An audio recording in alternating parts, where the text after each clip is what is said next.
ফোনটা আনতেও ভুলে গেছি। সাথে সাথে শুভ ভাইয়া বলে উঠল, কি হলো কি হলো?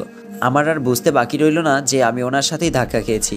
আমি বললাম, কানা নাকি আপনি শুভ ভাই? দেখছেন আসছি, সামনে কেন আসলেন? শুভ ভাই বলল, আমি কানা হলে তুমি কি? অন্ধকারে কিছু দেখা যাচ্ছে না, পড়লে তুমি আর দোষ আমার? আমি এখনো ফ্লোরে পড়ে আছি। উঠতে গিয়ে দেখলাম উঠতে পারছি না, কোমরের প্রচণ্ড ব্যথা লেগেছে। আমি ব্যথায় কেঁদে দিলাম। শুভ বলল, কি হলো, কাঁদছো কেন? সে যদি বলল, উঠতে পারছি না আমি, সব আপনার জন্য হয়েছে সব, বলে আবার কান্না শুরু করলাম। শুভ ভাই আমাকে অবাক করে দিয়ে আমাকে তার কোলে তুলে নিলেন, নিয়ে সোফায় শুয়ে দিলেন, আর আমি কেঁদেই চলেছি। কি করব, ব্যথা লাগছে অনেক। শুভ ভাই কাকে যেন কল দিয়ে ঔষধ আনতে বললেন, চলো তোমাকে রুমে দিয়ে আসি। সে যদি বলল, না আমি একাই পারবো। ঠিক আছে, পারলে যাও। আমি উঠতে চেষ্টা করলাম কিন্তু পারলাম না। শুভ ভাইয়া হাসতে হাসতে আমাকে নিয়ে গেলেন আমার রুমে, গিয়ে আমাকে শোয়াতে গিয়ে নিজেও আমার উপরে পড়ে গেলেন। তাতে আমার কোমরে আরও ব্যথা লাগলো। আমার চোখ দিয়ে পানি পড়ছে অনবরত। খেয়াল করলাম শুভ ভাই না উঠে আমার চোখের দিকে গভীর দৃষ্টিতে তাকিয়ে আছেন, যেন কত বছর পর দেখছেন উনি আমাকে।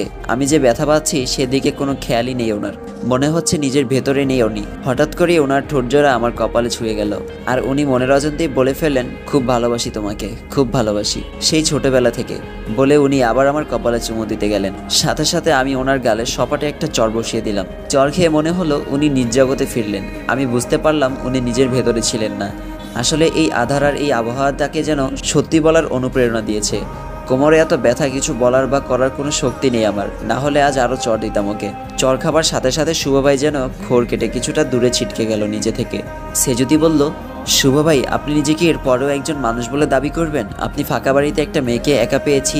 সে যদি কাঁদছে আর বলছে। হ্যাঁ, শুভ বলল, বিলিভ করো সে যদি, আমি জানি না আমার কি হয়ে গেছিল, আমাকে ক্ষমা করে দাও সে যদি, প্লিজ ক্ষমা করে দাও আমাকে। শুভ ভাইয়াও কাঁদছেন। সে যদি বলল, বেরিয়ে যান এক্ষুনি আমার রুম থেকে, বেরিয়ে যান বলছি। শুভ বলল, প্লিজ সে যদি ক্ষমা করে দাও আমাকে। সে যদি বলল, আমার পা ছাড়ুন বলছি, ছাড়ুন, ক্ষমা করে দিলাম যান, তবে কখনো আর আমার সামনে আসবেন না। শুভ বলল, ঠিক আছে সে যদি, তুমি না চাইলে আসবো না। একটা কথা বলবো, আমি তোমাকে সত্যিই ভালোবাসি সে যদি, ভীষণ ভালোবাসি, ভীষণ।